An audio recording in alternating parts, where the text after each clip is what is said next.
Le Seigneur soit avec vous. Et avec votre esprit. Bonne nouvelle de Jésus-Christ, selon saint Jean. Seigneur. En ce temps-là, il y avait quelqu'un de malade, Lazare, de Béthanie, le village de Marie et de Marthe, sa sœur. Or, Marie était celle qui avait répandu du parfum sur le Seigneur et les essuya les pieds avec ses cheveux. C'était son frère Lazare qui était malade. Les deux sœurs envoyèrent dire à Jésus, « Seigneur, celui que tu aimes est malade. »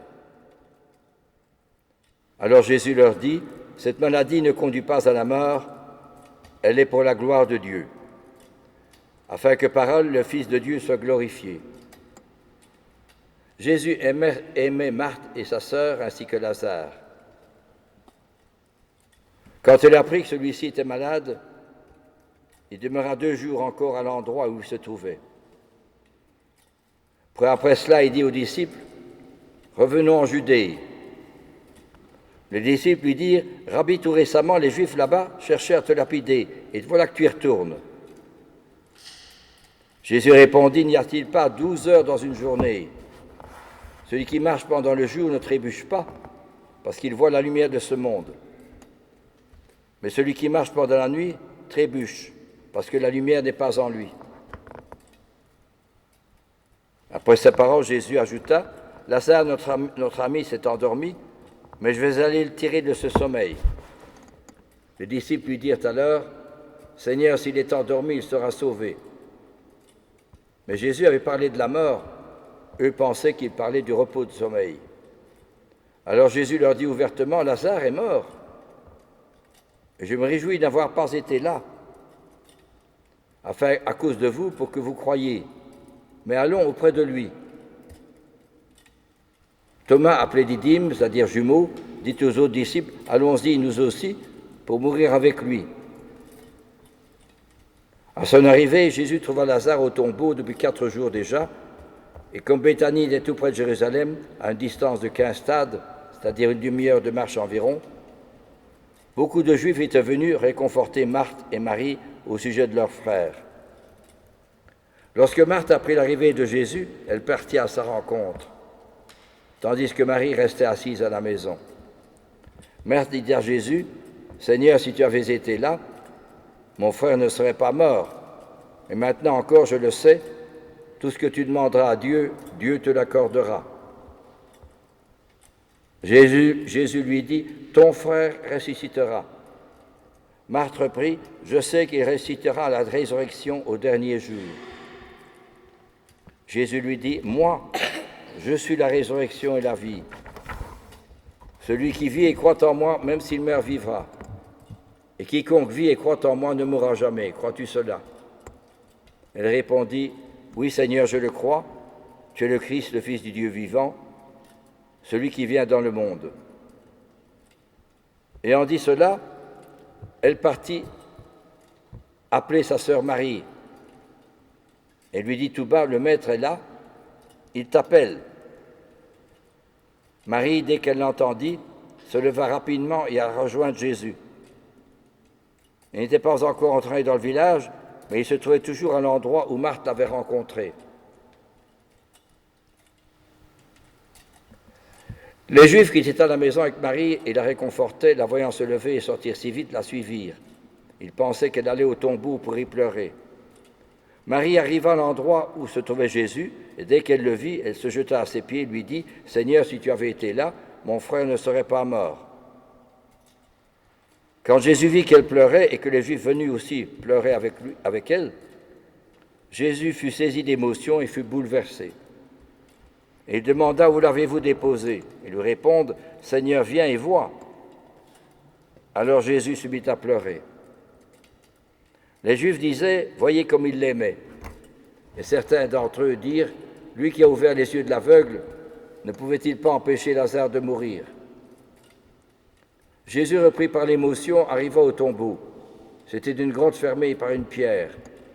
Jésus dit, « Enlevez la pierre. » Marthe, la sœur du défunt, lui dit, « Seigneur, il sent déjà, c'est le 4e jour qu'il est là. » Alors Jésus dit à Marthe, « Ne te l'ai-je pas dit, si tu crois, tu verras la gloire de Dieu. » On enleva donc la pierre. Alors Jésus leva les yeux au ciel et dit, « Père, je te rends grâce parce que tu m'as exaucé. Je savais bien, moi, que tu m'exauces toujours, mais je le dis à cause de la foule qui m'entoure, afin qu'ils croient que c'est toi qui m'as envoyé. » Après cela, Jésus cria d'une voix forte, « Lazare, viens dehors !» Et le mort sortit, les pieds et les mains liés par des bandelettes, le visage enveloppé d'un suaire. Jésus leur dit, « Déliez-le et laissez-le aller. » Beaucoup de Juifs qui étaient venus auprès de Marie et avaient donc vu ce que Jésus avait fait, crurent en lui. Acclamons la parole de Dieu. Louange à toi, Seigneur Jésus. Nous connaissons tous cet épisode de l'évangile de Saint Jean, la résurrection de Lazare. Et il y a deux paroles qu'il faut retenir dans ce récit de la résurrection de Lazare, cette parole de Jésus, « Moi, je suis la résurrection et la vie. Celui qui vit et croit en moi ne mourra jamais, il aura la vie de Dieu en lui. » Et Jésus reprend la grande définition de Dieu sur le mont Sinaï quand Moïse lui a dit « Mais tu m'envoies vers le peuple le sauver de la main de Pharaon, et si le peuple me demande qui est-ce qui t'envoie ? Alors Dieu lui dit, je suis celui qui suis. Et cette grande bénédiction de Dieu, les Juifs ne pouvaient pas l'employer. Ça s'appelait Yahweh. On ne pouvait pas employer cela parce que c'était réservé à la grandeur, à la majesté de Dieu. Or, lui, Jésus, reprend cette définition, je suis. Je suis le pain de vie. Je suis celui qui croit en moi, eh bien, ne mourra jamais. Il reprend cette définition de Jésus, ce qui fait sursauter et scandaliser les Juifs parce que personne ne pouvait employer ce mot-là. Or, Jésus l'emploie. Pourquoi ? Parce qu'il veut dire par là qu'il est bien l'envoyé de Dieu, le Messie, le Fils de Dieu. Et alors, dans la première lecture que nous avons entendue, des deux lectures, il dit ceci, qui est très belle. Si l'esprit de celui qui a ressuscité Jésus d'entre les morts habite en vous, celui qui a ressuscité Jésus d'entre les morts donnera aussi la vie à vos corps mortels par son esprit qui habite en vous. Donnera la vie. Je suis la résurrection et la vie. Or, dans le monde tel que nous vivons aujourd'hui, beaucoup de personnes sont tristes, désabusées, dans la morosité, parce que tous les événements actuels de les médias, la guerre en Ukraine, les tremblements de terre en Turquie, et aussi tous les événements actuels, les scandales financiers, etc. Tout cela, on nous dit aussi des vols, des agressions, etc. En France, la grève, la révolte, tout cela nous fait en sorte que beaucoup de gens ne croient plus dans la vie. Ils sont tristes, déçus, morosité. Il n'y a plus rien qui tient.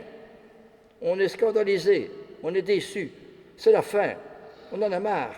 C'est ce qu'on entend souvent dans les conversations. Or, Jésus dit, « Moi, je suis la résurrection et la vie. Celui qui vit et croit en moi ne mourra jamais. » Que veut dire Jésus par là ?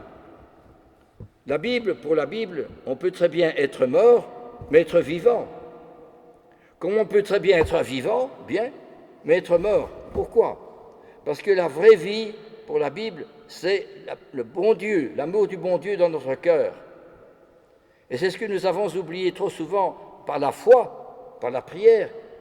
Nous découvrons cette présence de Jésus dans ma vie, à travers les événements de ma vie. Ce qui veut dire qu'à travers les événements de ma vie, je découvre quelqu'un qui me change personnellement. Souvent, je suis pris par la morosité, bien sûr, mais je ne crois plus. Je vais à la messe, je communie, puis c'est tout. Voilà, je crois un petit peu. Mais on ne croit plus suffisamment de Jésus qui fait transformer mon cœur, transformer mon âme. Et c'est ce que nous oublions. Il me transforme, notre Seigneur. Avant, j'aimais bien la vie de plaisir, d'amusement, de loisirs. Eh bien, Jésus me transforme et il fait en sorte que j'aime plutôt la vie de sacrifice, d'humilité, de don de soi.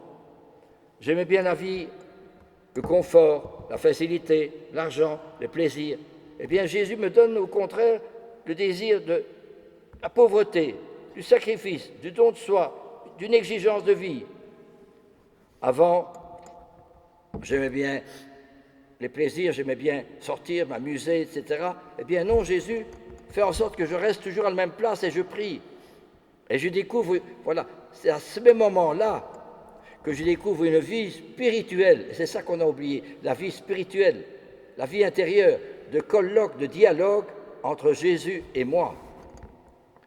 La petite Thérèse disait, je vis dans la solitude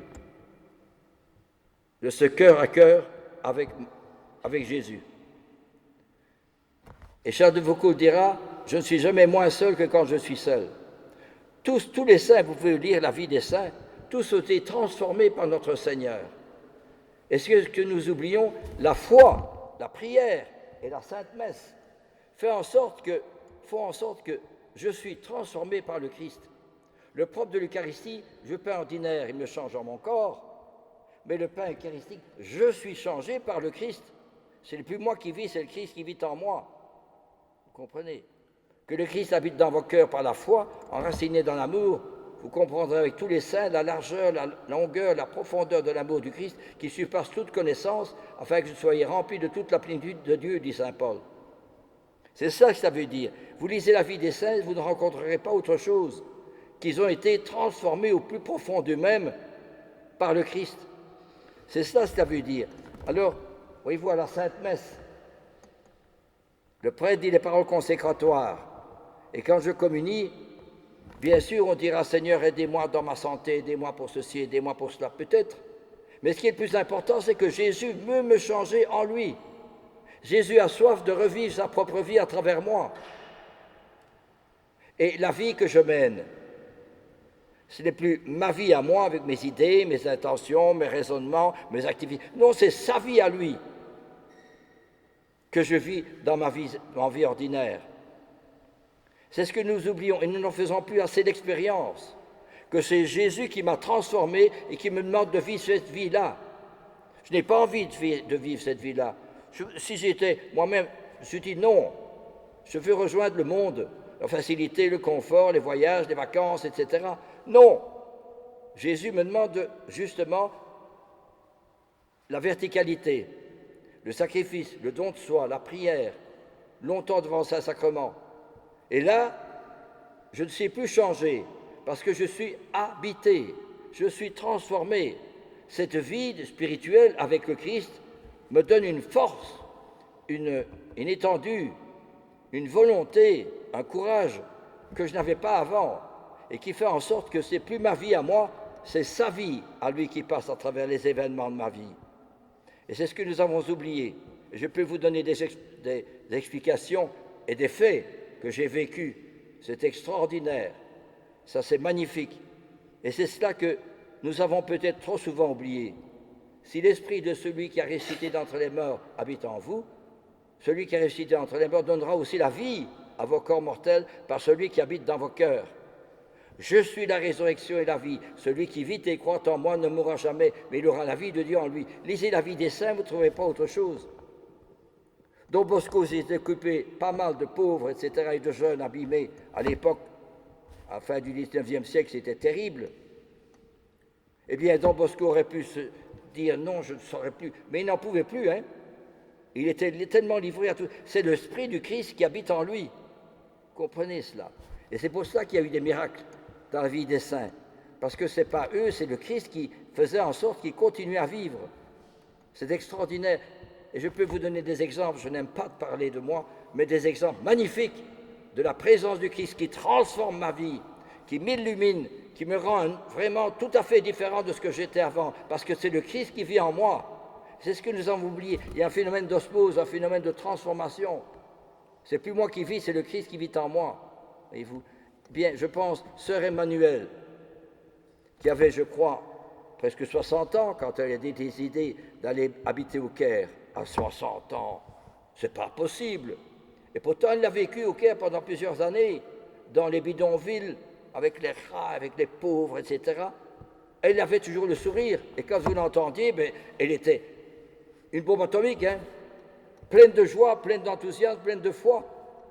C'est tout le contraire. Je suis la résurrection et la vie, sœur Emmanuel. Eh bien, justement, c'est cela qui est formidable. Elle aurait pu dire, moi, 60 ans, je prends ma pension, hein, je continue ma profession d'enseignante. Non, elle est allée rejoindre tous les pauvres, tous les malheureux, là au Caire. C'est formidable. Dans les bidonvilles, il faut le faire, hein. Avec le sourire, avec la joie, elle venait ici, elle donnait des conférences. On était sidérés.